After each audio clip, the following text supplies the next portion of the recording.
Hi friends, welcome to our channel. ఈరోజు ఈ వీడియోలో హెల్తీ అండ్ టేస్టీ అలసంద గుగ్గులను ఏ విధంగా తయారు చేసుకోవాలో ఇప్పుడు చూసేద్దాము. దీనికోసం ముందుగా ఇక్కడ చూడండి, ఈ కప్పుతోటి 1 కప్పు అలసందలను అయితే ఇక్కడ తీసుకొని ఒక 2 అవర్స్ పాటు అయితే పెట్టేసుకున్నాను. ఇలా నానిన తర్వాత వాటర్ అన్నిటిని వంపేసుకొని కుక్కర్లోకి అయితే తీసుకుంటున్నాను.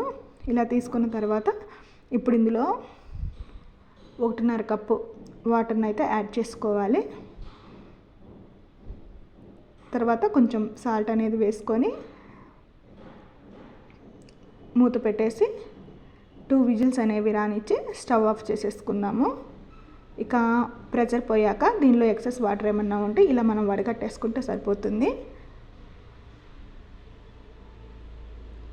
ఇప్పుడు స్టవ్ మీద ప్యాన్లో 1 టేబుల్ స్పూన్ ఆయిల్ వేసుకొని హీట్ అయ్యాక ఆవాలు,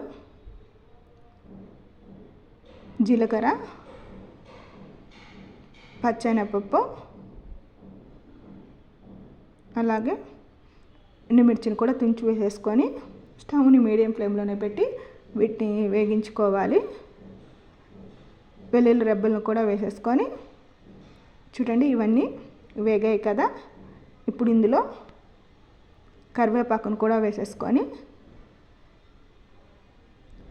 ఇది కూడా వేగిన తర్వాత పచ్చిమిర్చిని వేసుకుందాము.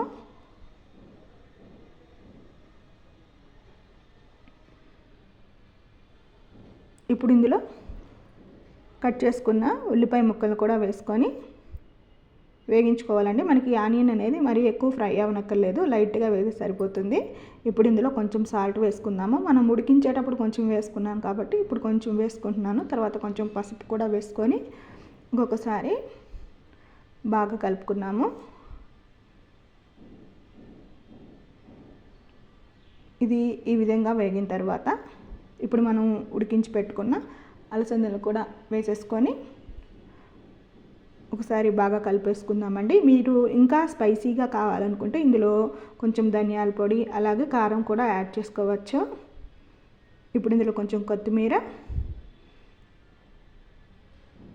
ఇప్పుడు ఇంకా ఒక హాఫ్ లెమన్ని పైనుంచి ఈ విధంగా పిండేసుకుంటే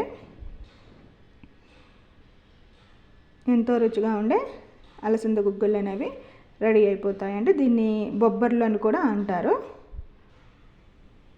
అంతే అండి, ఎంతో రుచిగా ఉండే అలసంద గుగ్గులని చాలా సింపుల్గా రెడీ చేసుకోవచ్చు. ఇక ఈ వీడియో కనుక మీకు నచ్చినట్లయితే నా ఛానల్ని సబ్స్క్రైబ్ చేసుకోండి.